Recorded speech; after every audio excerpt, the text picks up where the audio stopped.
If you're in a career rut that is making you question everything about your current job or even your career direction, then relax and just stop. Answering three simple questions that we're going to cover today is going to help you figure out if you're in the right place or if indeed it is the time to move on. Now, before we get started, make sure to subscribe to our channel and hit that notification bell so that you get all the career advice you want about getting the jobs that are right for you. So we've got three questions we're going to look at today, and you've got to answer them honestly. So the answers will not only help you decide whether it is time to move on, but my last bonus question is going to help you avoid making any big mistakes when considering your next move. I'm Dr. Suzanne Doyle-Morris, and I've been helping women get out of their career ruts for over 15 years. Now, we all know some jobs are just better than others, but often that's less to do with the perks and pay than it is to do with the culture of the team, the organization, and let's be honest, even your boss. Plenty of my clients come to me with this niggle about being stuck. But before we go anywhere, I often ask them these three types of questions about their current role. So the first question I'm going to give you is, what am I great at about my job, and do I actually enjoy it? This came up for a client of mine, Marie, who had a lot of resolve and tenacity and loved efficiencies. Now, she was brought into three different organizations over a decade, specifically to clean house, where other leaders had let poor contributors linger for far too long. Now, it may sound odd that she was brought in specifically to fire people, but she actually found parts of it very rewarding. She knew that it let the good people who remained actually flourish without being hindered by the bad apples. So for her, the surprisingly positive answer to this question was enough for her to stay in that role the rest of the year it took her to clean house. And when she did move on, well, she was able to show how she'd turned around a completely demoralized team and the financial results that they'd in turn created as a result of her tidiness. So the second question is, does this suit the way I like to work? Now, we all have our own preferences and the way we work best. For example, I'm a bit of an early bird and I do a lot of work from home, but you may be someone who's creative and late at night and maybe needs a lot of people around you to get that sense of buzz.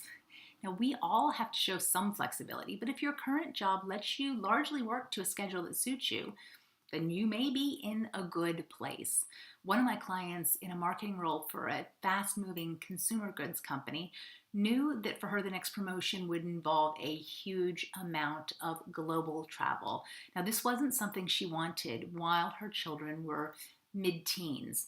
So we decided she was going to stay put for now. However, we also worked up a plan for her to get all the experiences she'd need in the next few years. So she'll be working across brands, presenting at more events in Sweden where she actually lives, and getting more managerial experience.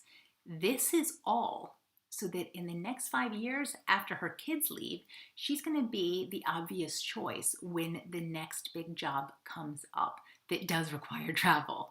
Now, if these questions are making sense to you and you just, for fun, let me know if you're a night owl or an early bird.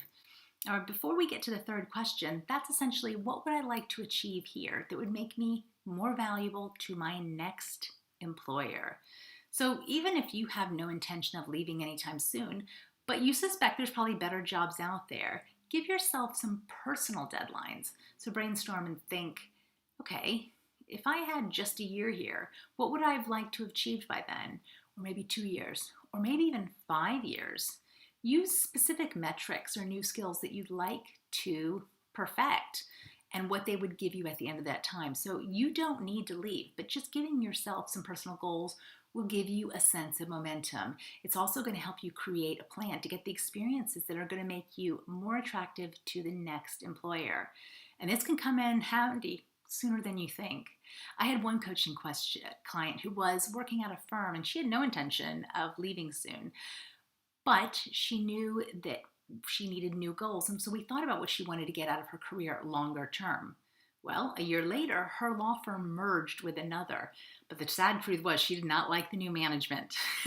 So, having worked on those goals over that year gave her something to brag about. And it ultimately gave her more options, which meant that she was able to interview for a new employer rather than stay where she was. So, lastly, for me, this is the bonus question and the one that stops you from accepting essentially that's something that sounds good. Like for me, it was an international transfer for a US company when I moved to the UK.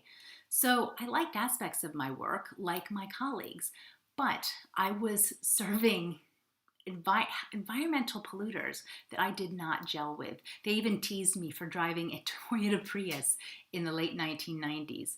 So the question is, do I even like my clients?